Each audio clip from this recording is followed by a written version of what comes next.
Kabanata 121. Manem, tara na, tumango si Lucas at nagmaneho papunta sa apartment ni Luna. Akala ni Luna ay nakalusot na siya, pero nang makita niya kung anong ginagawa nito, bigla siyang kinabahan. Kaya ko naman mag-isa, ang dami kong gamit, tatawagan ko na lang ang moving company para balikan to gamit ang drop. Okay lang, kasya naman. Sa loob-loob ni Luna, kahit gaano pa kaluwag ang loob ng kotse mo, imposibleng kasya lahat ng gamit ko. Ano ka, si Doraemon? Pero mukhang sigurado si Lucas, kaya wala na siyang nagawa kundi ang hayaan na lang ito at sabayan sa pagpunta sa apartment building niya. Bahala na, mas safe na rin siguro tong sama-sama sa paglipat, kaysa naman magkaroon ng awkward o intimate atmosphere. Pagdating nila sa apartment, binuksan ni Luna ang pinto.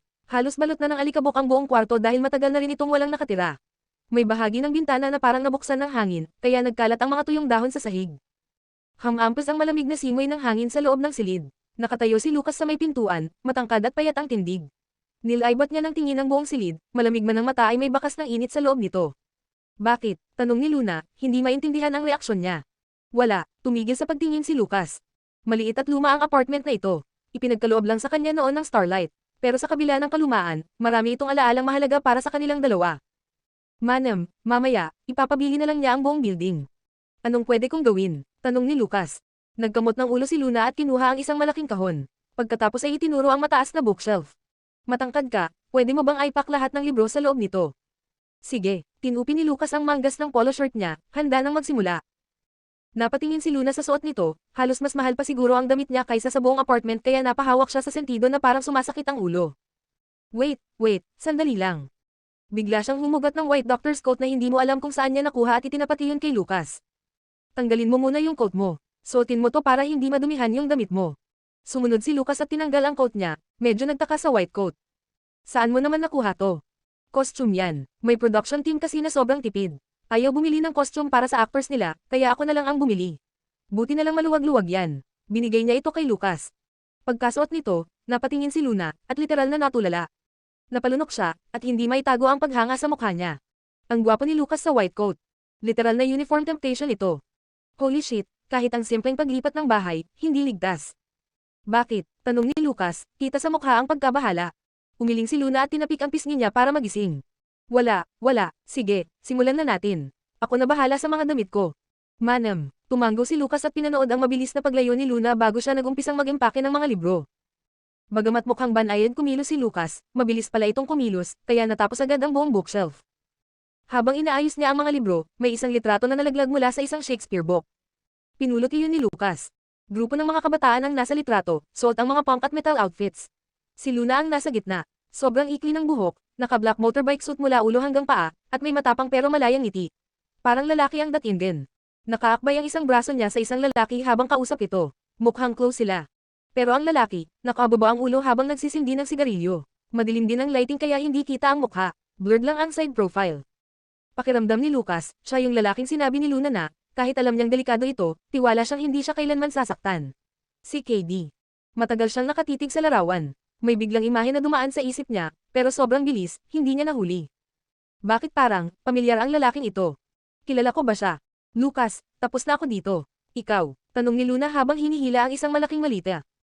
Tapos na. Tahimik na ibinalik ni Lucas ang litrato. Makalipas ang 10 minuto, nasa baba na si Luna, puno ng malalaki at maliliit na bag. Doon lang niya nalaman kung bakit sobrang kampante si Lucas na kasya ang lahat ng gamit niya. Isang stretch Lincoln ang nakaparada sa harap. Sup, anong klaseng mundo to? Dali-daling itinakip ni Luna ang sombrero niya. Sa pinakamabilis na galaw, inihagis niya ang lahat ng gamit sa kotse, pumasok, at agad sinabihan ng driver. Bilis, alis na tayo. Dahil biglaan, hindi na siya nakapagpalit. Kapag may nakuhanan ng litrato, siguradong magiging malaking balita ito. Binalaan siya ni Judy na magloki muna. Enough na ang turnaround campaign niya. Kapag nasobrahan, baka bumalik ang public hate. Napansin ni Lucas ang ginawa niya at kalmadong sinabi. Don't worry, kilala ng reporters ang plate number ng kotse. Ang ibig sabihin, wala ni isa sa kanila ang maglalakas loob na abalahin ang may-ari nito. Oo nga, napangiti si Luna, medyo napahiya. Overacting siya. Walang sablay talaga ang mga plano ng Great Demon King. Sa daan papunta sa bagong apartment, biglang huminto si Lucas. Luna. Napatingin si Luna, wala sa sarili. Bakit? Pinatong ni Lucas ang kamay sa likod ng ulo niya, tinitigan siya. Parang naaalala ko, sabi mo dati na kung gusto kong manligaw, tuturuan mo ako. Wow, sa loob-loob ni Luna, gusto na niyang lamunin ng lupa ang sarili. Sinabi ko ba yun? Parang hindi naman, hahaha. Oo, sinabi mo. At sabi mo, effective talaga. Nung araw na kinuha natin yung flavoring sa apartment mo para sa hotpot, tapos may natanggap kang 2 parcel. Isa roon galing sa ex mo. Sabi mo, ang pangit ng paraan niya ng panliligaw, at hindi ko raw dapat tularan. Grabe, naalala pa talaga niya lahat ng detalye. Gusto na ni Luna sampilan ang sarili. So, may gusto ka na bang ligawan ngayon?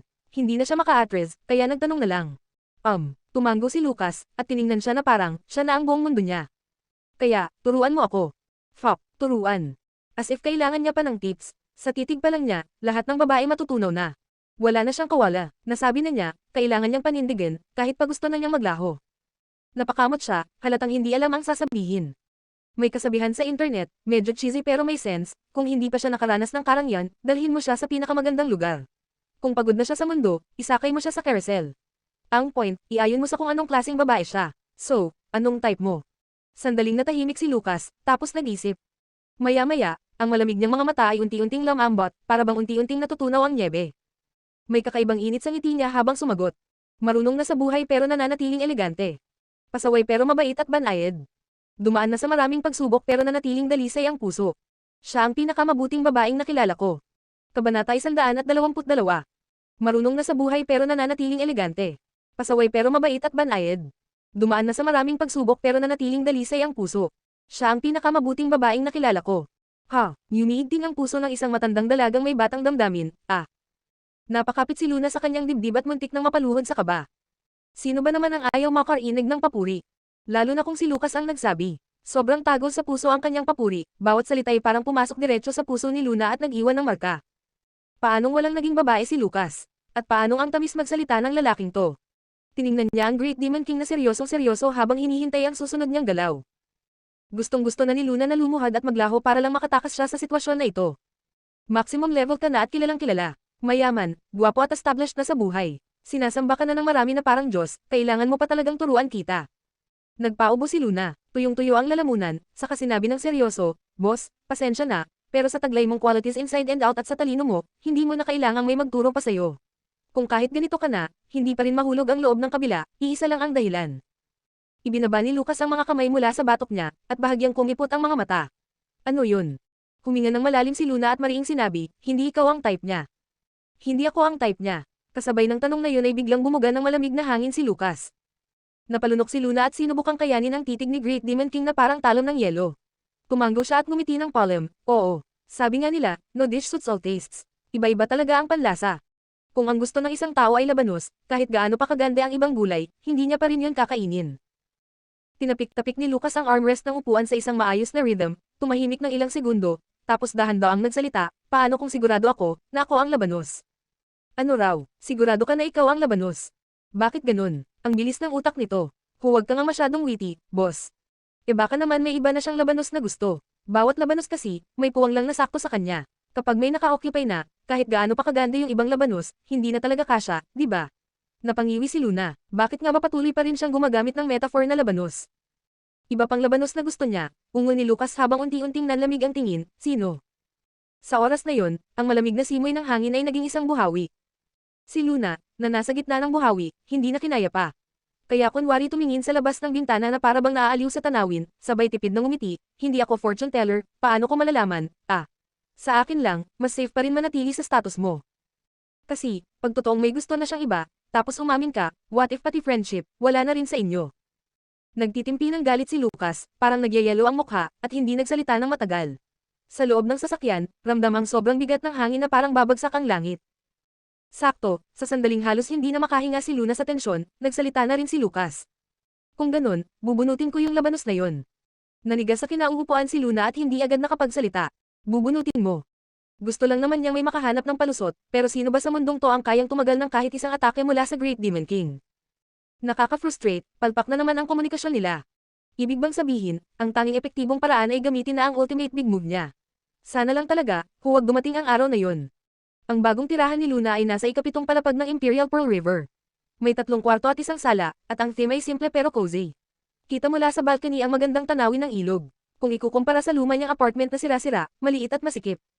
Para siyang lumipat mula impyerno papuntang langit. 3 beses silang umakyat at bumaba ni Lucas at ng driver nito para mailipat lahat ng gamit. Pagkatapos ng ikatlong balikan, tiningnan ni Luna ang tambak ng gamit at pinunasan ng pawis, isa na lang, kukunin ko pa. Tumanggo si Lucas, ako na bahala sa pag-aayos dito.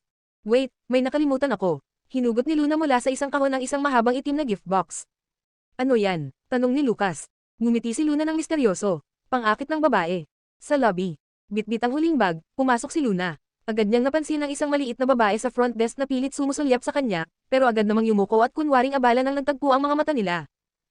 Sanay na ang receptionist na makakita ng celebrities sa Imperial Pearl River, pero lately ay sobrang sikat na si Luna, kaya nagulat pa rin siyang makita ito bigla. Lalo pat may kasamang super gwapo pero misteryosong lalaki. Nginitian siya ni Luna at lumapit. Nagulat ang receptionist at biglang natanong, ikaw si Luna Windsor, di ba? Tumanggo si Luna, oo, ngayon lang ako lumipat. Sabay abot ng gift box mula kanina, nice to meet you. Kaunting regalo lang para sa unang pagkikita. Sana maalagan mo ako. Hindi ko pwedeng tanggapin to. Wala yan, bigay lang din to sa akin, hindi ko binili. Sa'yo na, maganda ang lips mo, bagay sa'yo yan. Namula ang babae habang hinawakan ang labi niya, thank you po. You're welcome. Pagkaalis ni Luna, agad binuksan ng receptionist ang kahon at napanganga sa tuwa. Isang buong set ng 12 lipstick sa iba't ibang kulay. Wow, gustong-gusto niya ang brand na to, pero hindi niya kayang bilhin. Ang boyfriend pa niya, saksakan ng inutil. Puro kakaibang bagay ang regalo. Hindi niya inakalang ganoon kabait si Luna Windsor. Marami na siyang natanggap na regalo mula sa celebrities, pero karamihan ay plastic lang. Parang limos. Walang katulad si Luna, ang regalo pa lang, ramdam mo na pinaghirapan at pinag-isipan. Maraming tao ang minamaliit ang trabaho niya, pero hindi nila alam, dahil dito sa posisyon niya, marami siyang nalalaman. Sa lift lobby. Ding dong, bumukas ang elevator. Pagkakita ni Luna sa taong nasa loob, bahagyang tumaas ang kilay niya. Hindi niya akalaing magkikita pa sila ni Jasmine. Luna, gulat na gulat si Jasmine habang nakatitig sa kanya, tapos agad naging mapagbantay ang mukha, anong ginagawa mo rito? Napairap si Luna, bakit? Bahay mo ba to? O ikaw lang ang may karapatang tumira rito? Tinagilid ni Jasmine ang katawan, nakahalukip ka pataas kilay na sinipat mula ulo hanggang paa si Luna, pansin agad ang mga alikabok sa damit, hindi man ito bahay ko, pero hindi rin ito lugar para sa gaya mo. Dirdiretso lang si Luna papasok ng elevator, pinindot ang close button. Pasensya na, pero dito na ako nakatira. Napako si Jasmine sa kinatatayuan niya. Nakatitig sa elevator habang papataas ito, punong-puno ng pagdududa ang mga mata. Kabanata 123. Dito nakatira si Luna. Paanong nangyari yun? Kailangan ng access card para makapasok at makalabas sa compound na to, so paano siya nakapasok? Nagbulong-bulong si Jasmine habang naglalakad, at sa huli ay hindi na nakatiis. Tumuloy siya sa front desk para alamin ang totoo. Lily, yung babaeng pumasok kanina, si Luna Windsor. Nakarehistro ba siya rito bilang residente? Tanong ni Jasmine. Medyo pilit ang ngiti ni Lily, Miss Gin, alam niyo namang mahigpit kami pagdating sa impormasyon. Hindi kami pwedeng maglabas ng private details tungkol sa mga nakatira rito. Tahimik na iniabot ni Jasmine ang isang shopping card, sabay bulong, sis, tulungan mo naman ako. Gusto ko lang malaman kung talaga bang dito siya nakatira. Hindi naman sensitive info yan, hindi ka naman maaapektuhan. Tiningnan ni Lily ang card na parang kinilabutan. Sa isip-isip niya, abat noon kung makapagsalita ka parang may utang kami sa'yo. Ngayon na may kailangan ka, marunong ka na biglang makiusap. Gusto sana niyang ibalik ang card, pero nagbago ang isip. Tinanggap niya ito at nagkibit balikat. Tama ka, dito na siya nakatira, mga 2 linggo na, nakalog naman sa system, may registration kami sa pangalan niya. Agad kumislap ang mga mata ni Jasmine. Sino ang head ng household? Sa isang tingin pa lang sa mukha nito, alam na ni Lily kung anong iniisip niya. Kaya diretsahang sinabi ang totoo, nasa pangalan ng Golden Age Entertainment. Malamang, company arrangement nila ito para sa kanya. Napamaang si Jasmine. Ano, sigurado ka bang hindi ka nagkakamali? Akala niya mahuhuli niya si Luna sa akto, pero mukhang siya ang napahiya. Kalma lang ang tono ni Lily. Paano ako magkakamali? Yun ang pinakamagandang unit sa buong Imperial Pearl River. Overlook ang Pearl River, maganda ang view. Matagal na yang bakante, hanggang 2 linggo lang ang nakakalipas, nang dumating ang mga tao ng Golden Age para ayusin yung unit. Nasa property file ang buong info ni Miss Luna. Salamat, sabay talikod ni Jasmine at mabilis na lumabas. Ano to, nasisiraan na ba ang Golden Age? Bagong artista pa lang si Luna, pero ganitong klaseng VIP treatment na. Naalala niya bigla ang pag-uusap nila noon. Iniyabang niya kay Luna na maganda raw yung apartment na binigay sa kanya ng Starlight. Pero sa nakitang arrangement ng Golden Age para kay Luna. Sinampal ako sa mukha gamit ang sarili kong salita. Mukhang kailangan na talagang bantayan ng mabuti ang slot na yon. Kailangan niyang tukuyin kung sino talaga ang backer nito. Sa tulong ni Lucas, natapos ni Luna ang buong pag-aayos ng mga gamit na isang buong araw na trabaho, natapos nila sa kalahating araw lang. Tiningnan niya ang maayos na pagkakalagay ng kanyang mga gamit. Gumaan agad ang pakiramdam niya. Mula nang lumipat siya sa Golden Age, parang panaginip pa rin ang lahat. Pero ngayon, habang tinitingnan ang bagong bahay niya, ang magiging pugad niya sa hinaharap, sa kanya tuluyang naramdaman na totoo na nga. Kinuha niya ang bagong tuwalya at iniabot kay Lucas. Salamat sa tulong mo ngayong araw. Ako na ang taya sa dinner, okay. Kahit papaano, buong araw itong nagbuhat at tumulong. Kahit simpleng luto lang, gusto naman niyang makabawi kahit paano. Pwede bang dito tayo kumain? Tanong ni Lucas. Napakamot si Luna. Ha, hindi ko pa nga nasusubukan ang kalan, tapos wala pa akong kahit anong sangkap. Baka hindi ko kayo mapagluto ng maayos. Walang problema, hindi mo na kailangan magluto. Pagod ka na rin. Saka kinuha ni Lucas ang phone niya at may tinawagan. 2 salita lang ang sinabi niya, pumasok na kayo. Ding dong, tumunog ang doorbell. Dahil sa kaba, dahan daw ang binuksan ni Luna ang pinto at halos mapatalon sa gulat. Sa labas ng pintuan, may mga nakapila. 2 hanay ng mga tao, lahat naka-uniform, at may hawak na trays ng iba't ibang pagkain. Sa unahan, may isang binatang may hawak na malaking bouquet ng sariwang lilis. Tumindig ng tuwid si Lucas, mahinahong lumapit, kinuha ang bulaklak mula sa lalaki, saka hinarap si Luna at iniabot ito. Para sa'yo. Napatulala si Luna, napatitig sa bouquet, napakislap ang mata. Walang imek, tinanggap niya ito sa reflex. Sunod-sunod na pumasok ang mga waiter, mabilis na inayos ang tablecloth, nilapag ang kandila at mga kubyertos. Sa loob lang ng 5 minuto, ready na ang isang eleganteng candlelight dinner. Pagkatapos, sabay-sabay silang yumuko at lumabas. So, ito pala ang ibig niyang sabihin sa, pwede bang dito tayo kumain? Akala niya, literal na home-cooked meal. Nave, masyado kang inosente, Luna. Napansin niya ang nakaprint sa uniform ng isa sa mga waiter, Red Restaurant. Ang Red Restaurant ang pinakasikat na private dining spot sa buong upper class ng West City. Isang mesa lang ang niluluto bawat araw, at kung gusto mong magpa-reserve, kailangan pang maghintay ng ilang buwan. May sariling rules ang resto na to, walang specific orders. Kung anong luto nila, yun ang kakainin mo. Period. At ngayon, pinadeliver lang ni Lucas sa bahay niya. Tumingin siya sa bouquet, sa mesa, at sa mga kandila. Parang, confession setting na to ah. Pabulong niyang nasabi sa sarili. Sinadya ni Lucas na ipadala si Little Treasure sa mga grandparents nito ngayong araw, inayos lahat to, tapos nagtatanong pa kanina kung paano manligaw. Totoo na ba to? Bakit parang mas lalo siyang kinakabahan? Napatingin siya sa isang maliit na dessert sa lamesa. Hala, baka may singsing sa loob ng cake. Cough cough. Hindi nga, imposible. Imposible talaga. Sa personality ni Lucas, hindi siya gagawa ng ganyang ka-obvious na move. Hindi mo ba gusto yung pagkain? Tanong ni Lucas, napansin ang kunot noo niya. Kinuha nito ang telepono. Palitan ko na lang. Wag na. Agad siyang kumaway. Lahat ng pagkain ay paborito ko, promise. Ang point ko lang, dapat ako yung taya sa dinner, bakit parang baligtad? Pareho lang yan. Kibot balikat si Lucas, sabay pihit ng upuan para sa kanya. Salamat. Wala na siyang nagawa kundi maupo. Habang kumakain, napansin niya ang suot ni Lucas. Off day nito ngayon, so dapat naka-casual lang siya, pero bakit naka-formal wear? May bow tie pa. Nagising lang siya sa ulirat ng mapansing hawak-hawak pa rin niya ang bouquet. Agad siyang naghanap ng flower vase at inayos ito. Nagustuhan mo ba? Tanong ni Lucas. Natigilan siya. Ang mga lilies.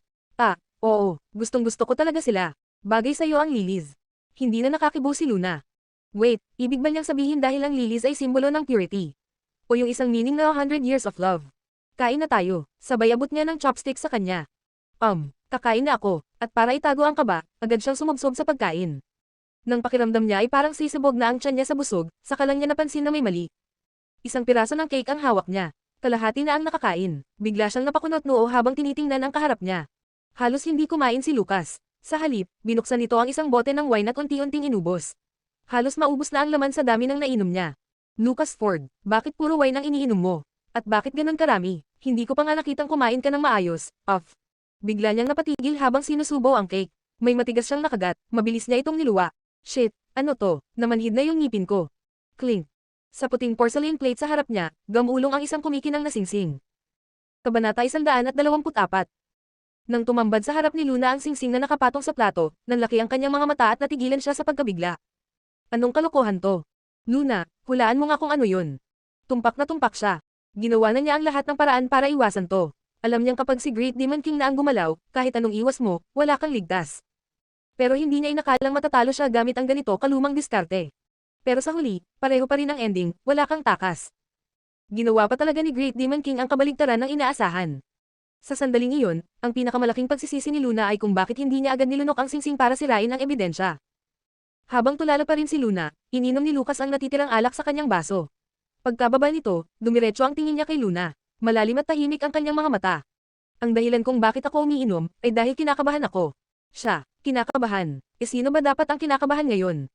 Unti-unting nagbago ang ekspresyon ni Lucas mula sa pagiging malamig papuntang mapunggay. Sariwa pa rin ang kanyang mga mata kahit tila tipsy, at ang boses niyang malamig pero malinaw ay tila patak ng ulan sa malamig na lawa. Sa buong buhay ko, wala pa akong ginawa na hindi ko tiyak ang resulta. Pero ngayon, kahit wala akong kasiguraduhan, ginawa ko pa rin. Ito na marahil ang pinaka-impulsibong bagay na ginawa ko sa buong buhay ko. Pero wala akong ibang pagpipilian. At wala na rin akong lugar para magsisi. Alam ko na kahit anong gawin ko ngayon, matagal mo ng desisyong lumayo sa akin. Ang tanong na lang, ngayon ba o sa susunod?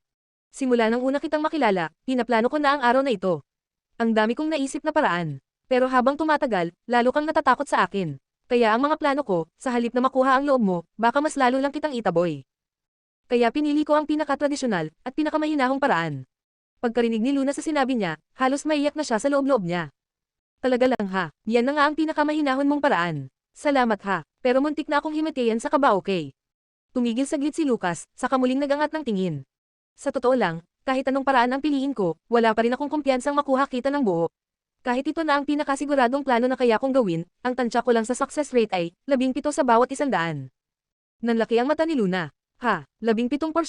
Paano mo na-calculate yun? Anong klaseng math yan? Na-conscious siya bigla, gusto sana niyang uminom ng alak para pakalmayan ang sarili, pero naalala niyang ubos na ang wine, kaya napilitan siyang magbuhos ng isang malaking baso ng orange juice at nilaklak iyon ng buo.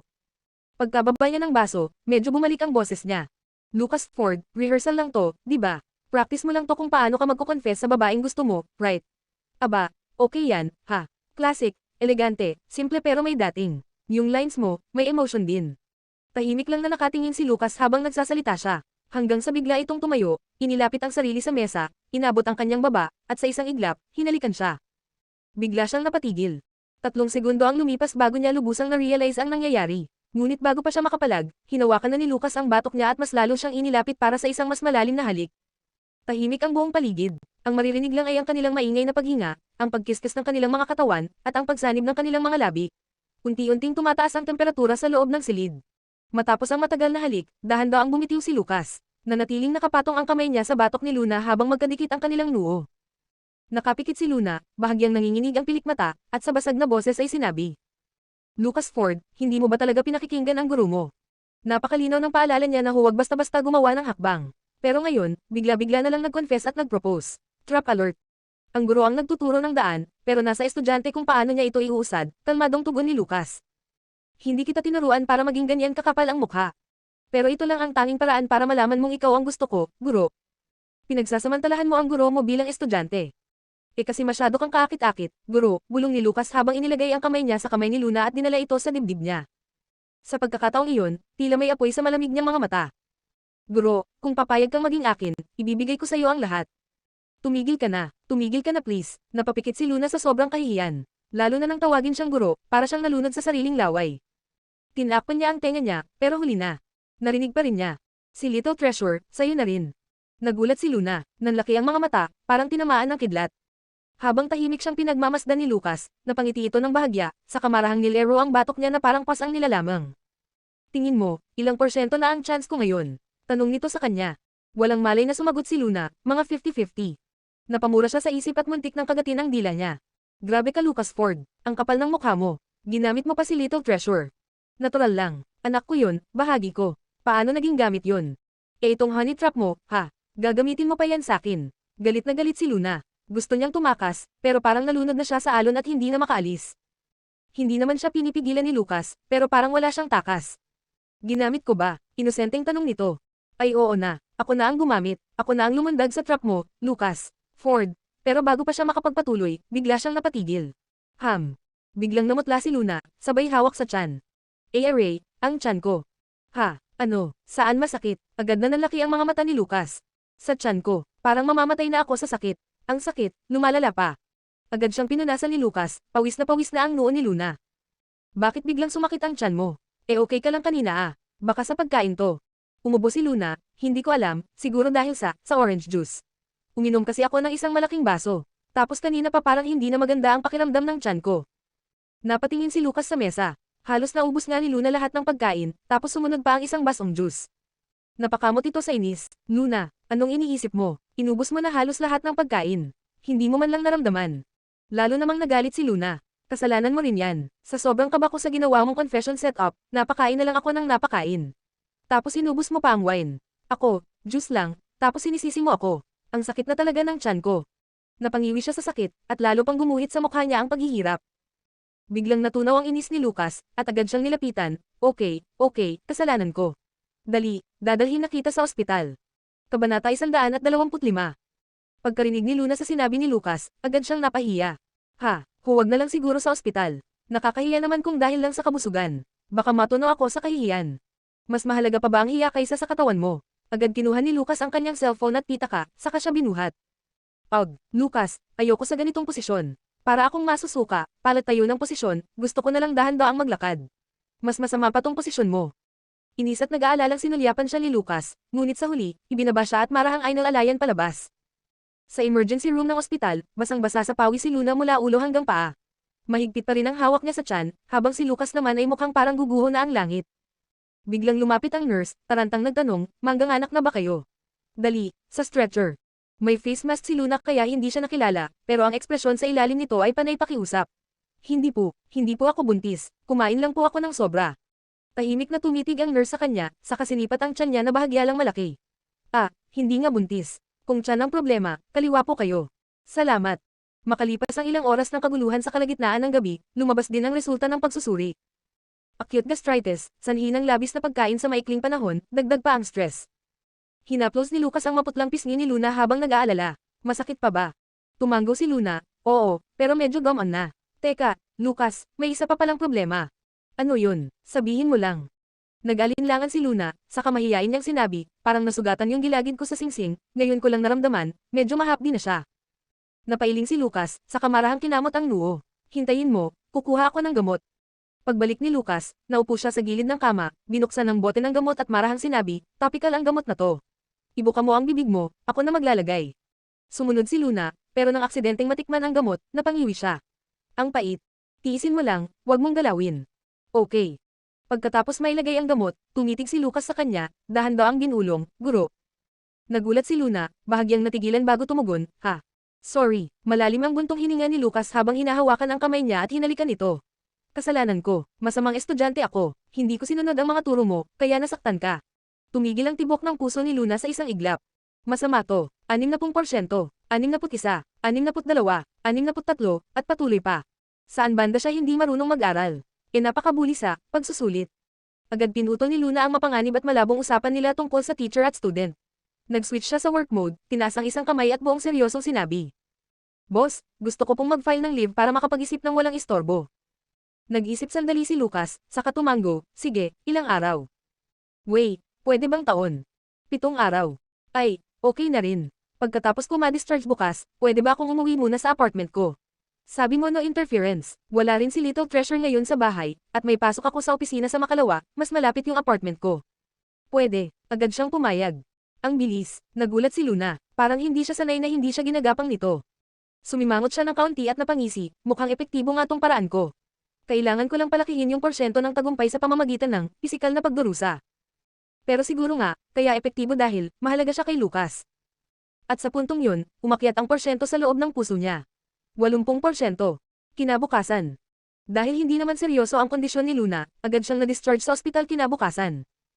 Ayon sa usapan, sinamahan siya ni Lucas pauwi. Dumaan pa sila sa supermarket para punuin ang kanyang refrigerator. Nag-order na rin ito ng mga pagkain para sa susunod na mga araw at paulit-ulit siyang pinagsabihan tungkol sa tamang pagkain at pahinga. Nakaupo si Luna sa sofa, pinapanood si Lucas habang abala pa rin. Nang matapos ito, tumingin sa ref na parang may nakalimutang bilhin. Hindi na siya nakatiis. Lucas, tama na yan. Kaya ko na ang sarili ko. Lumapit ito at tumanggo. Aalis na ako. Kahit sinabi na niya iyon, punong-puno pa rin ng pag-aalala ang mukha niya. Para bang iiwan niya ang isang batang 3 taong gulang na walang kakayahang alagaan ang sarili. Pinilit ni Luna na hindi maapektuhan. Sigurado ka bang okay ka na? Yes, wala nang sakit ang tiyan ko. Mabilis talaga mag-recover ang katawan ko. Magandang katangian yan. Tumanggo si Lucas. Walang masama sa sinabi niya, pero bakit parang nililigawan niya ako? Habang nakatitig siya sa kanya, biglang yumuko si Lucas, pero bago pa man siya maabot, umatras ito at marahang tinapik ang kanyang ulo. No interference. Sa isip ni Luna, ikaw na ang may pinakamalaking interference sa buong mundo. Pag-alis ni Lucas, sa wakas ay nakahinga ng maluwag si Luna. Niyakap niya ang unan habang nakaupo sa sofa, iniisa-isa sa isip ang lahat ng nangyari nitong mga nakaraang araw. Sa huli, dinala pa rin siya ng mga hakbang niya sa puntong to. Kahit matagal na niyang nararamdaman at pinaghahandaan ito, ngayong nangyari na, blanka ang utak niya. Nalito siya, nalunod sa emosyon. 0 stars, Luna, walang score ang performance mo. Sa totoo lang, balak niyang magsalita ng masakit para maitaboy si Lucas, pero sa mismong harap niya, hindi siya makapagsalita. At sa halip, ang dating matatag niyang puso ay unti-unting natutunaw. Ngayon, unti-unti na niyang kinoconsider. Ang bagay na akala niya ay hindi kailanman mangyayari. At doon niya naintindihan. Kaya pala maraming hari ang naging marupok sa nakaraan. Dahil mapanganib talaga ang kagandahan. Kabanata 126. Kinabukasan, sa Golden Age Entertainment, sa loob ng opisina ni Judy Collins. Miss Judy, hindi naman ako late, di ba? Buong araw na nagpahinga si Luna sa apartment niya kahapon, kaya halos fully recovered na ang katawan niya. Pero kahit ganun, medyo namumutla pa rin ang mukha niya. Kaya nagsuot siya ng dress na may bold na kombinasyon ng contrasting colors para gumanda ang kulay ng balat niya. Mukha siyang mas bata, fresh, at stylish. Sa harap ng desk, si Judy ay gaya pa rin ng dati. Maayos na nakaban ang buhok, naka-blazer na may cool tones at fitted na pencil skirt, habang abala sa pagbabasa ng mga dokumento. Nang pumasok si Luna, sandali siyang tumingin, inobserbahan niya ito mula ulo hanggang paa, saka sinabi, wala kang dapat ipag-alala. Wala namang importanteng dahilan kung bakit kita pinatawag ngayon. Gusto lang kitang ipasyal sa kumpanya bago ka officially magsimula bukas. Kahit hindi ka madalas dito, kailangan mo pa rin kahit papaano makilala ang structure ng departments. Sige po, salamat Miss Judy. Tara na. Tumango si Luna at sumunod sa kanya. Maayos ang naging tour ni Judy. Dinala siya sa iba't ibang departments at ipinakilala sa magiging mga katrabaho. Kahit ano pa ang iniisip ng bawat isa, sa harap ay sobrang magalang silang lahat. Alam ng lahat kung anong klaseng sugal ang pinasok ng Golden Age laban sa Starlight at si Luna ang tinuturing na chess piece sa laban ng iyon. Ginagamit siya para i-pressure ang Starlight. Pero kahit pawn siya, malinaw sa lahat na handang gumastos ng resources ang kumpanya para sumikat siya. Kaya walang may gustong makabangga sa kanya sa panahong ito. Sok, mas maganda pa pala siya sa personal. Kaya pala kinagatagad ni Second Young Master. May kutob ako, kung hindi lang mababaikin niya, sisikat talaga tong babaeng to. Ewan ko lang ha, hindi naging madali ang pinagdaanan ni Nicole Sloan para sumikat, tapos ngayon may susulpot na bago. May papayag ba? At sure ba silang compatible sila ni Miss Judy? Hindi ba't ayaw ni Miss Judy sa mga babaeng artista na umaasa lang sa ganda at seductive image para umangat? Dahil malaki ang kumpanya, tumagal ng mahigit 1 oras ang pag-iikot nila bago natapos. Habang papunta na sila sa shooting venues at recording studios, bigla silang may nakasalubong sa hallway. Oh, di ba ito si Big Shot Agent Collins? Bumalik ka rin pala, akala ko naglayas ka na sa sobrang pagka-depress. Ang nagsalita ay isang babaeng nasa 30, naka-provocative outfit, may long wavy hair, makapal ang makeup, at mas glamorosa pa sa mga artista. Dahil madalas itong lumalabas sa newspapers at magazines, at minsan na rin niya itong nakita sa mga filmang locations, agad niya itong nakilala. Si Dahlia Reese, ang agent ni Sumimoto. Pero kahit pa provocative ang mga paaring ni Dahlia, hindi gumalaw ang kilay ni Judy. Kalma ang boses niyang sumagot, kasi kung nagtatrabaho pa rin si Miss Dahlia hanggang ngayon, kami na mas bata, hindi pwedeng magpahuli. Palakpakan, ipagdasal na lang si Dahlia. Kumaibot ang labi ni Dahlia halatang napaikon. Sa tabi niya, si Luna na halos hindi makapigil ng tawa. Sa isip niya, akala niya seryoso at stiff si Miss Judy, yun pala may matalim din palang dila. Napangiwi si Dahlia, at galit na sumagot, Judy Collins, aaminin ko, dati hindi kita masyadong pinapansin. Pero sige na nga, kahit paano na itaas mo si Nicole Sloan kahit pa-mediocre lang siya.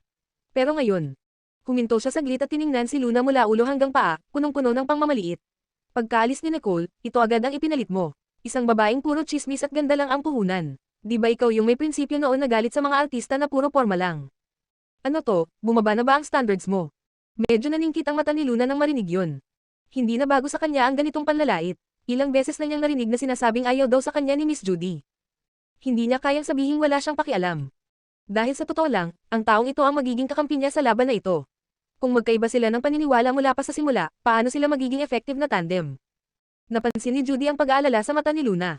Tumingin siya kay Dahlia at kalmadong sinabi, mukhang may maling akala ka sa akin, Miss Dahlia. Lahat ng tao alam na ang kagandahan ay biyaya sa industriya na to.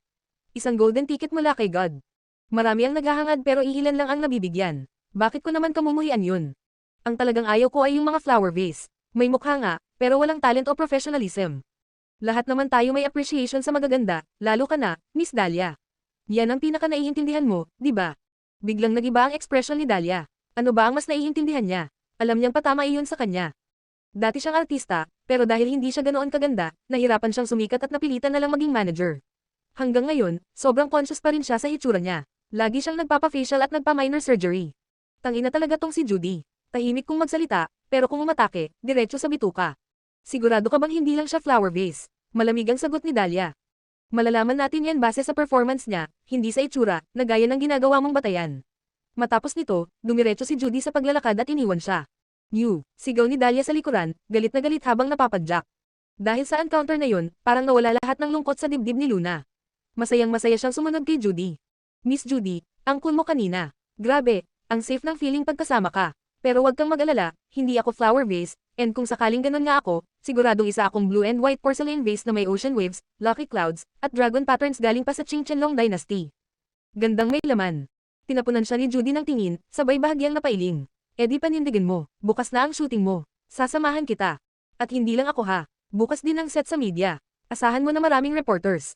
Ipinadala ko na rin sa iyo ang latest script at shooting schedule. Alam mo naman na importante ang eksena mo bukas, at dito rin may test kung gaano kakagaling. First battle mo to, dapat ready ka. Sa totoo lang, sinuri na ni Judy ang resume at mga past performances ni Luna at napansin niyang may galing talaga ang dalaga. Kaya sa loob-loob niya, sabik na siyang makita ang performance nito bukas. Got it, I'll do my best. Habang nagsasalita, palihim niyang pinagmasdan si Judy. Kahit saan mo siya tingnan, napaka-reliable ng dating niya.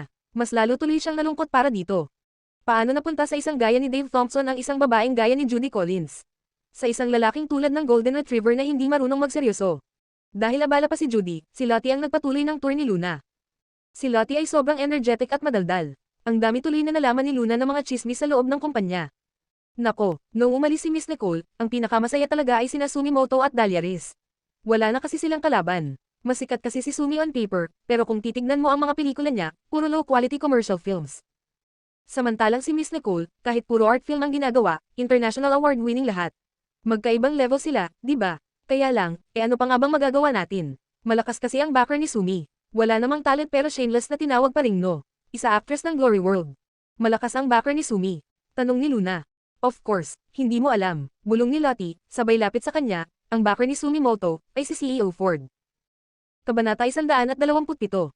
Of course, hindi mo alam. Bulong ni Lottie, sabay lapit sa kanya, ang backer ni Sumimoto, ay si President Ford.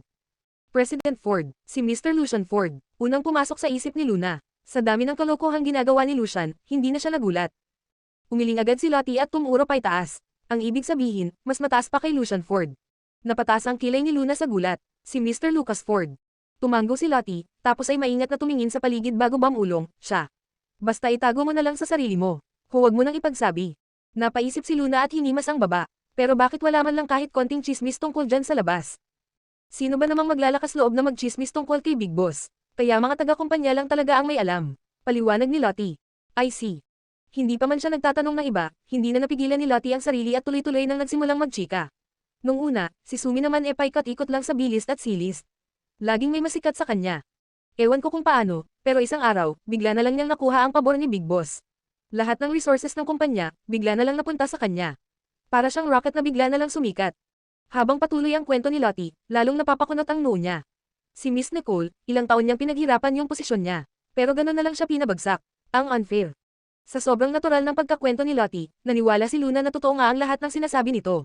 Pero, ano nga ba talaga ang relasyon ni Sumimoto at ni Lucas Ford? Hindi man tuwirang sinabi ni Lottie, pero sa tono ng pananalita nito, parang, may nangyari na sa kanila. Pero base sa pagkakakilala ni Luna kay Lucas, parang ang hirap paniwalaan ang mga chismis ni Lottie. Maya-maya, tila natauhan si Lottie na masyado niyang pinupuri ang ibang kampo. Kaya dali-dali siyang bumawi, pero Miss Luna, malakas din naman ang bakang mo. Ikaw mismo, personal na na-recruit ni Second Young Master. Pero kahit ganon ang sinabi ni Lottie, may bahid pa rin ang pagkadismaya sa tono nito. Dati kasi siyang assistant ni Nicole Sloan. Nang lumipat si Judy, isinama siya para tulungan si Luna. Noon, bilang assistant ni Nicole, kahit saan siya magpunta, ginagalang siya. Pero ngayon, si Luna ay isa lang baguhan. At kung iisipin niya na baka kailangan pa niyang yumuko sa agent at assistant ni Sumi, talagang nakakainis. Alam ni Luna ang disappointment sa mukha ni Lottie. Pero normal lang din naman ang reaksyon nito, kaya hindi na niya dinamdam pa. Ang totoo, si Sumi ang problema. Kaya hindi siya basta-basta papayag. Mahalaga sa kanya ang 7 araw na ito. Kahit maliit na abala, pwedeng makaapekto sa magiging desisyon niya. Kaya imbes na manghula, diretsyong kinuha ni Luna ang phone at nag-text. Anong relasyon mo kay Sumimoto? Samantala, sa Ford Group. Sa conference room, abala si Lucas sa meeting. Bigla namang nag-vibrate ang phone sa tabi niya. Habang nakikinig sa report ng subordinate niya, sinulyapan niya ang screen. Pagkatapos ay nasaksihan ng lahat ang isang pambihirang eksena. Ang big boss nila na halos ding umingiti, ay nakatingin sa cellphone, at may ngiti sa labi. The meeting is suspended. Iniwan lang niya ang 4 na salitang iyon, sabay labas ng conference room habang dala ang cellphone. Habang hinihintay ni Luna ang reply, hindi niya inasahan na tatawagan siya agad nito. Napakapit siya sa dibdib sa gulat. Kaya dali-dali niyang sinenyasan si Lottie na umalis muna, at naghanap siya ng tahimik na sulok para sagutin ang tawag. Hello. Nabasa ko ang message mo. Maayos at kalmado ang boses ni Lucas, halatang maganda ang mood. Napapukpok ni Luna ang mga kuko niya sa tiles sa kaba. Oh. Noong nag-text siya, parang wala lang, pero ngayon, bakit parang iba ang pakiramdam niya? Nagseselos ka ba? Malamig pero malambing na tanong ni Lucas.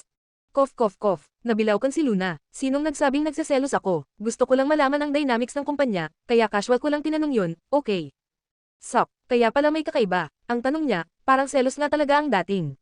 Kung casual lang, edi hindi ko nasasagutin, kalmadong tugon ni Lucas. Ha, nanlaki ang mata ni Luna. Anong kailangan kong gawin para sabihin mo? Alalahanin mo na lang ang tanong. Actually, habang pinapakinggan niya ang mga hinala ni Lottie tungkol sa relasyon ni Lucas sa ibang babae, may kaunting kurot sa dibdib niya. Pero syempre, hindi siya aamin. Kung ayaw mong sagutin, edi wag. Basta kung naging kayo ni Sumi, babawasan ko ang points mo. Balik ka sa 0. Napabuntong hininga si Lucas, pero agad ding nagkompromiso. Wala akong relasyon sa kanya. Hindi mo na kailangang mag-alala sa kanya sa kumpanya. E bakit may mga nagsasabing ikaw ang backer ni Sumi? At yung mga resources na ibinigay sa kanya noon, hindi ba tutos mo rin yun? Nagtatakang tanong ni Luna. Ako ang personal backer mo, sagot ni Lucas. Uminit bigla ang mukha ni Luna. Ayusin mo nga ang sagot mo. Huwag mo akong tinutokso.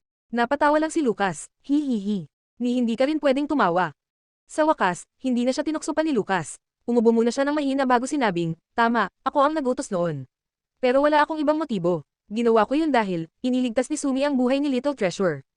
What? Anong nangyari kay Little Treasure? Biglang kabado ni Luna. Pinilit kong i-expose si Little Treasure sa ibang bata, kaya pinasok ko siya sa isang school.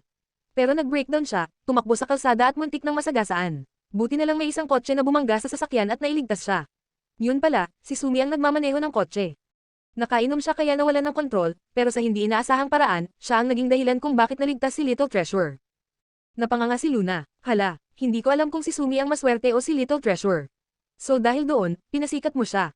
Pero naiintindihan niya rin ang ginawa ni Lucas. Kahit aksidente lang, naligtas pa rin ang anak niya. Oo, sup, pero since niligtas niya ang buhay ni Little Treasure, bakit hindi mo na lang siya pinakasalan? Sumagot si Lucas sa malamig at nakamamatay na tono, para bang pinatay siya ng mga salita nito. Akala mo ba iniaalok ko ang katawan ko para sa kasal kung kani-kanino lang? Kabanata 128. Para bang hindi pa sapat na pinatay siya ni Lucas at walang awang pinilit pang laliman ng sugat. Ilan na ang puntos ngayon? Tanong ni Lucas. Bakit ko sasabihin sa'yo? Hindi ako tanga. Ibababa ko na to. Naghihintay pa assistant ko. Mabilis na ibinaba ni Luna ang tawag. Isang malungkot na paalala iyon. Tama nga siya, kailangang iwasan niyang makipag-ugnayan pa kay Lucas Ford. Pagkababa ni Luna ng tawag, nanatili pa rin ang ngiti sa mukha ni Lucas, hindi pa rin iyon nawawala. Masaya ang pakiramdam niya. Pero bigla na lang, isang malaking mukha ang hamarang sa harap niya, reklamo agad ang bungad, puno ng tampo ang tono, bro, totoo ba to? May tinatago ka sakin. Hindi na ito itinanggi ni Lucas. Bahagya lang siyang kumurap at tinaas ang kilay. Halata ba masyado? Parang sinampal si Lucian sa sagot niya. Dramatic itong napahiga sa sahig at gamulong, Eureko, may tinatago ka nga talaga sakin. Ako ang kapatid mo, ang pinaka-competent mong lieutenant, ang little jacket mo. Tapos may itinatago ka sa akin. Di mo man lang ako sinabihan. Hindi mo ba mahulaan? Hey, huhulaan ko, huhulaan ko. Tumalon si Lucian at nagumpisang maglakad paikot. Makalipas ang 3 minuto, bigla siyang tumigil at tiningnan si Lucas. Sinadya mong paalisin si Little Treasure noong isang araw. Magsisimula na ulit sa trabaho si Luna sa loob ng 2 araw, at alam mong magiging busy siya, kaya alam mong wala kang oras. So siguradong gumawa ka ng move. Malaking move. Confession ba? Ituloy mo, sagot ni Lucas. Ibig bang sabihin nito, tama ang hula niya. Kumikinang ang mga mata ni Lucian habang patuloy ang haka-haka, yung confession mo, malamang hindi naging successful. Kung naging successful, edi dapat hindi ka na nandito sa opisina. Nasa kama ka na ngayon. Malamig na tingin lang ang ibigay niya kay Lucian. Sa wakas, pinalo ni Lucian ang mga daliri niya at buong kumpiyansang nagkonklusyon, isa lang ang katotohanan. Nag-confess ka kay Little Luna, hindi ka tinanggap pero hindi ka rin tinanggihan. Malamang pinag-iisipan pa niya, pero mataas ang chance na pumayag siya. Kaya ka masaya ngayon. Tinitigan ni Lucas ang masayang mukha ng kapatid niya, at sa isang iglap, may dumaan na bahagyang lamang sa malamig niyang ekspresyon. Simulat sa pool, malamig na talaga ang personalidad niya, at hindi siya marunong makihalubilo. Kahit sa sarili nilang mga magulang, hindi rin malapit ang loob niya. Pero itong kapatid niyang ito, kahit tinatakbuhan siya ng iba, palaging nandyan. Kahit lagi siyang seryoso at walang emosyon, hindi siya iniiwasan ni Lucian at hindi din nagagalit. Ayaw niyang magsalita, kaya ang kapatid niya na lang ang laging naghuhula kung ano ang iniisip niya. At kadalasan, tama. Akala niya noon, sapat na ang pagkakaroon ng isang kapatid na tulad nito. hindi na niya inasahang bibigyan pa siya ng kapalaran ng pagkakataong makilala si Luna. Kinabukasan. Mula midsummer hanggang early autumn, sa wakas ay magpapatuloy na ang filmang ng Land Under Heaven matapos ang napakaraming pagbabago sa casting. Dahil sa mga pagbabago sa script, nabawasan ang exposure ni Snow at Troy. Dati, 3 eksena pa ang natitira kina Snow at Luna, pero tinanggal na ang lahat ng iyon. Ibig sabihin, sa mga susunod na shoot, hindi na niya makikita pa si Snow sa studio at malaking ginhawa ito sa kanya. Makakapag-focus na siya sa pag-arte. Ang shoot ngayong araw ay para sa 2 importanteng eksena nina Luna at Dave. Hindi lang si Judy, ang agent ni Luna, ang dumating pati si Lay, ang agent ni Dave ay personal na pumunta. Ibig sabihin, napakahalaga ng mga eksenang ito. Halos sabay dumating sina Luna at Dave. Senior Brother Dave, masiglang bati ni Luna, matalino niyang binago ang tawag niya mula sa Senior Dave, patungong Senior Brother Dave. Junior Luna, napangiwi si Dave nang makita si Luna na nagpapanggap na sweet at behaved na little girl. Nakakakilabot. Napatingin siya sa tabi ni Luna, kung saan naroon si Judy Collins. Abala si Judy sa pakikipag-usap kay Lay kaya hindi napansin ang matalim na tingin ni Dave. Pagkatapos ng usapan nila, lumapit siya kay Luna at nagbilin, Luna, may pag-uusapan pa kami ni Miss Lay. Mag-rehearse ka muna ng maayos kasama ang senior brother mo. Mag-ingat ka. Okay po, Miss Judy, kayo rin po. Pagkaalis ni Judy, biglang bumalik ang tunay na anyo ni Luna, yung little devil mode on. Nakakatakot ang tingin niya kay Dave. Sop, golden hair, nakita mo yon. Nung nalaman ko na ex-girlfriend mo si Miss Judy, naawa pa ako sa kanya. Akala ko magiging awkward kayo pag nagkita ulit, pero hindi man lang siya tumingin sa'yo. Ang astig niya, mas lalo ko siyang nagustuhan. Nang gigigil si Dave, kinagat ang labi niya. Sino nagsabi sa yung ex ko siya? Napakurap-kurap lang si Luna, inosente ang itsura. Ikaw, di ba? Layas, wala akong sinabi kahit ano. Imbento mo lang lahat yan. Sino ba kasi ang may mga kilos na madaling ma-misinterpret? Reklamo ni Luna, pero maya-maya, naging mas interesado pa siya. Kung hindi mo siya ex, anong meron sa inyo? Bakit parang takot na takot ka sa kanya? Takot agad. Hoy Luna Windsor, pwede bang tigilan mo yung ligaw mong imagination? Halos mabaliw na si Dave sa kanya. Para makakuha pa ng impormasyon, pinalamang ni Luna ang boses niya, okay na, sorry na. Tigilan ko na, o sige na nga, ikaw na magsabi, ano ba talaga ang meron sa inyo? Ano pa nga ba, dati ko lang siyang agent. Reklamo ni Dave habang pabigla-biglang ini-flip ang script. Laking gulat ni Luna napadilat ang mga mata. No way, si Miss Judy, agent mo dati. Nairita si Dave. Oo, bakit? Anong problema sa mukha mong yan? Umiling lang si Luna at napabuntong hininga. Mas malala pa pala sa pagiging ex-girlfriend. Kilala sa buong industriya ang pagiging wild ng ugali ni Dave. Walang assistant na tumagal ng higit sa 1 linggo. Ang tanging dahilan kung bakit si Lay Summer pa rin ang agent niya hanggang ngayon ay dahil, kahit mukhang matonito at mukhang masungit, sobrang bait pala ng ugali. Mahaba ang pasensya, kaya natagalang makasama si Dave. Nang malaman ni Luna na walang romantic relationship sina Judy at Dave, napabuntong hininga siya ng malalim.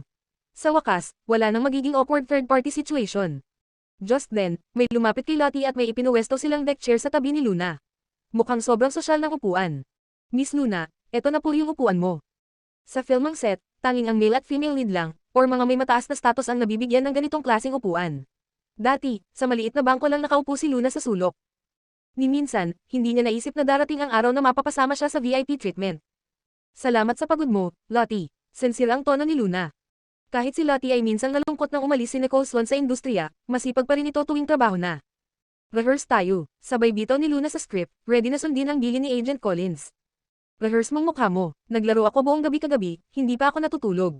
Bawi muna ako ng tulog. Huwag mo akong istorbohin. Pagkasabi ni Dave, tinapan niya ang mukha ng script niya at nagsimula ng humilik. Tahimik lang na nagtirik ng kandila si Luna sa puso niya para kay Lay. At pagkatapos, tahimik din siyang nagpasalamat sa langit para kay Judy. At least, nakawala na siya sa impyerno. Kabanata 129. Kahit habang nagme-makeup, nakapikit pa rin si Dave at tuloy-tuloy ang tulog hanggang sa mismong oras ng shooting. Tinatawag na ni Direk Gilbert ang lahat sa kani-kanilang pwesto, pero siya'y mahimbing pa rin. Hindi na nakatiis si Luna at sinipa ang upuan niya. Doon lang nagmulat ng mata si Dave. Ngayong araw, kukunan nila ang isang eksena ng labanan. Napatay ang nakatatandang kapatid ni Gong Sanli ng inutil na emperador at ng prinsesang si Jung Shi na tanging pagsang-ayon ng alam. Sa isang iglap, napilitang tumanda si Gong Sanli, isinuot ang baluti at sumabak sa digmaan. Dito nagsimula ang kanyang mahabang karera bilang mandirigma. Lubos ang pagbabagong naganap sa mansyon ng general, at sa lungsod ng Changgen, wala nang batang pasaway. Pagkaalis ni Gong Sanli, doon lamang tuluyang naunawaan ni Jiang Wei ang damdamin niya para rito. Matatag ang loob na sinundan niya ito sa digmaan bilang isang medikong militar. Karaniwan sa paggawa ng pelikula, hindi sunod-sunod ayon sa takbo ng kwento ang mga eksenang kinukunan kundi depende sa kung anong set ang available. Kaya ngayong araw, 7 taon agad ang lundag ng eksena. Nang si Gongsun Li ay isa ng tanyag na general, mas kilala pa kaysa sa kanyang ama't kapatid dahil sa kanyang tagumpay sa digmaan. Dahil sa impluwensya ng mga traidor niyang ministro at ni Prinsesa Jungshi, nagsimulang matakot ang emperador kay Gongsun Li. Ipinatawag siya para isuko ang pamumuno sa hukbo, at upang lalo siyang mapigilan, isinangkot pa siya sa isang kasal sa inutil na ika-12 prinsipe. Naturalmente, mas pipiliin pa niyang mamatay. Sa isang labanan, natulad ang kanyang sinapit sa kanyang kapatid. Hindi siya natalo ng kalaban, kundi ipinagkanalo ng sarili niyang bayan. Wala silang sapat na supply. Walang dumarating na tulong, hanggang sa unti-unting mawalan sila ng pag-asa. Sa huli, dumating ang huling laban para sa kanilang mga buhay. Sa set, lahat ng staff ay nakaayos na sa kani-kanilang lugar. Dumating na rin ang mga imbitadong reporter. Walang mas kabado pa kay Director Gilbert Gozon. Kapag may pumalpak na naman ngayon, baka literal na banggain na niya ang ulo niya sa pader. Hindi siya nag-aalala kay Luna, kundi kay Dave. Bago pa magsimula, nakita pa niya itong natutulog at mukhang hindi maganda ang lagay. Halos mahimatay na siya sa stress. Okay, ready, set, action. Pagkarinig ng action, si Luna na kanina lang ay abala pa sa pakikipag-usap kay Lottie tungkol sa pananghalian, ay biglang nagiba. Nagkalat ang mga bangkay sa digmaan. Kalahati na lang ang natitirang tauhan niya. Balot sa dugo si Gongsun Li, ang mga matay na mumula at ang mukha'y puno ng puot. Isa siyang buhay na sandata, kapag Diyos ang nakasalubong, papatayin niya, kapag Buddha, ganoon din. Nang halos mawalan na siya ng lakas at biglang umatake ang kalaban mula sa likod, isang payat na lalaking nakasuot ng asol ang sumugod at sumigaw bilang babala. Li, sa likod mo. Dahil sa babalang iyon, nakaiwas si Gongsun Li sa pag-atake. Ngunit nang makita niya kung sino ang nagsalita, agad siyang napuno ng galit. Hinublat niya ang damit nito gamit ang dagwang kamay. Anong ginagawa mo rito? Umuwi ka. Hindi kita kailangan. Hindi gumalaw si Ziyang Wei. Hindi ako aalis. Kung mamamatay ka, sasama ako. Maring itinulak siya ni Gongsun Li palayo, punong-puno ng panlalait ang mukha. Kapag sinabi kong umalis ka, umalis ka. Isa kang magandang lalaki na ni hindi kayang gapyusan ang manok. Anong karapatan mong sabihing mamamatay ka kasama ko? Bumangon si Ziyang Wei mula sa putik at buhangin. Mabilis na kumislap ang isang karayom sa kamay niya at saka pinutol ang lalamunan ng isang kaaway. Tumilansik ang dugo sa kanyang maputing balat. Sa mga sandaling iyon, wala sa kanyang mga mata ang awa ng isang doktor. Tanging malamig na layuning pumatay.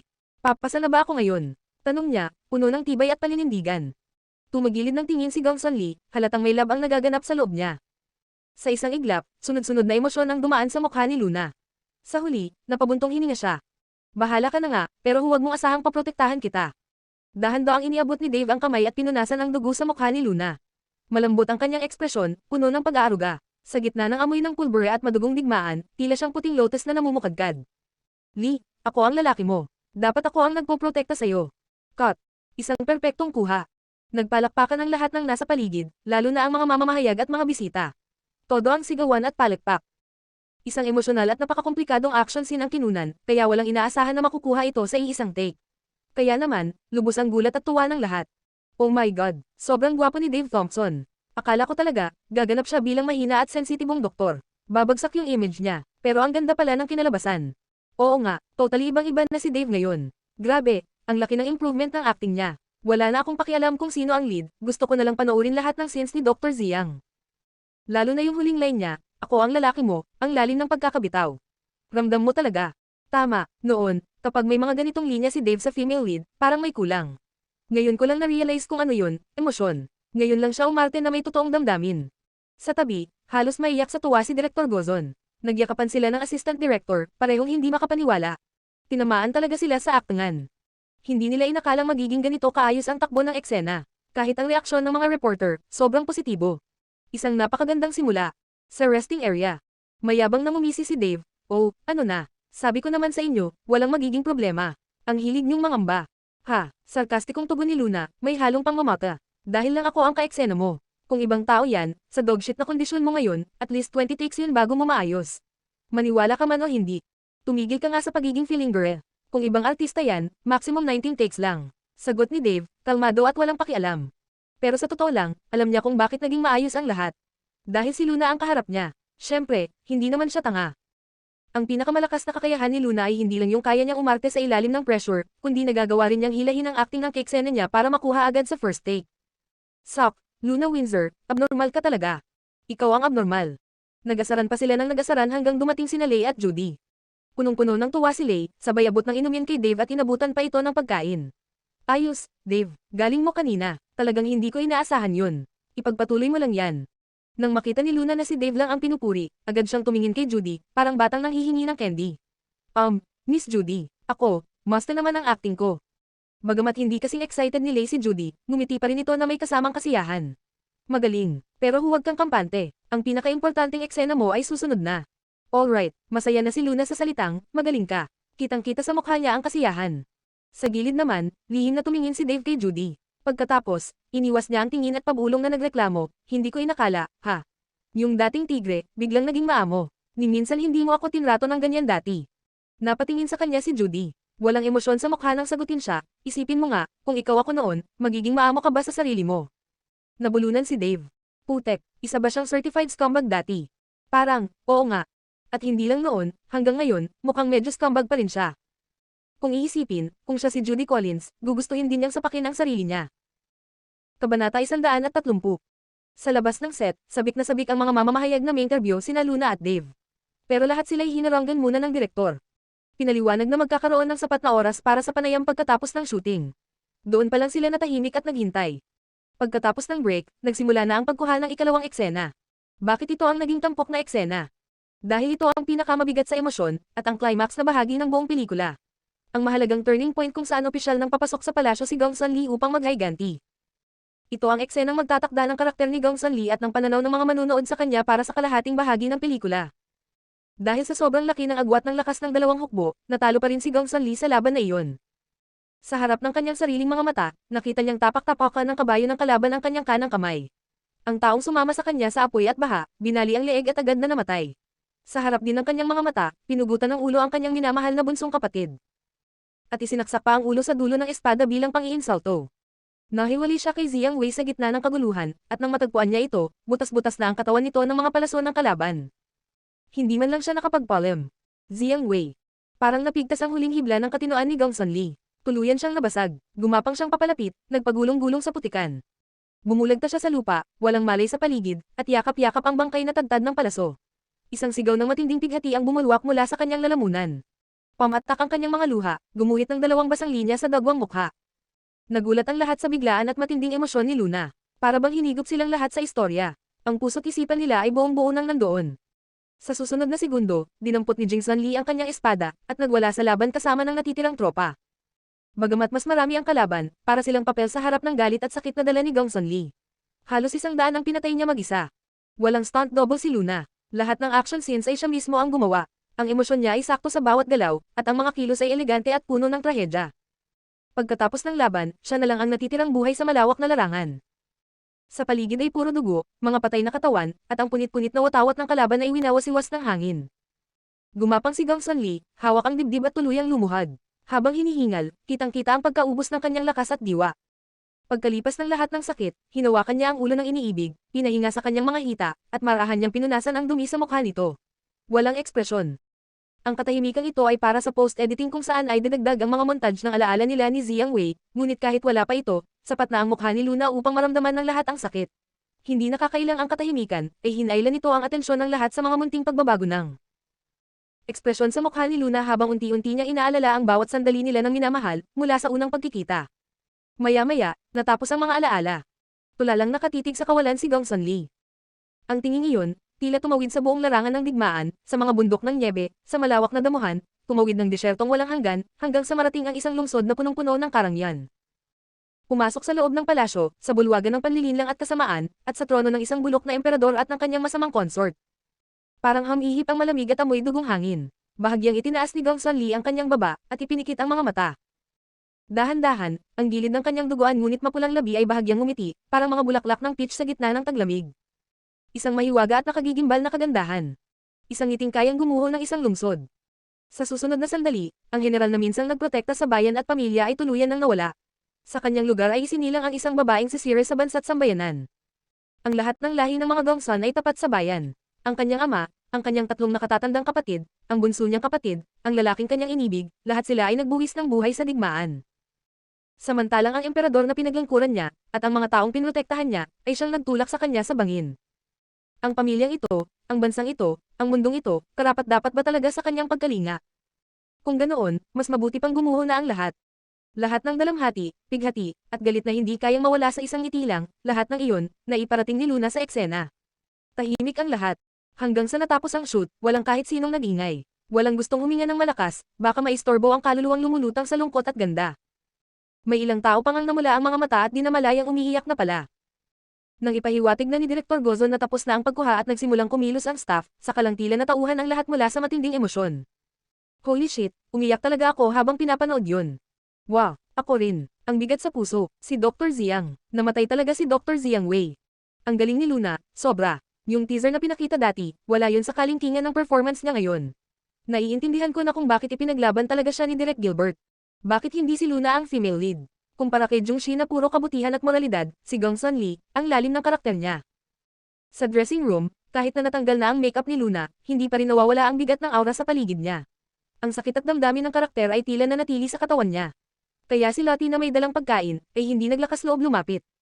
Sa pagkakataong iyon, bumukas ang pinto. Si Dave, sanay na sa ganitong eksena, agad siyang nagsalita, iwan mo na lang yung pagkain. Hayaan mo muna siya, babalik din yan sa sarili mamaya. Ah, sige po, agad na iniwan ni Lottie ang lunchbox at mabilis na umalis, medyo natatakot pa rin. Para talagang sinaniban si Luna kanina.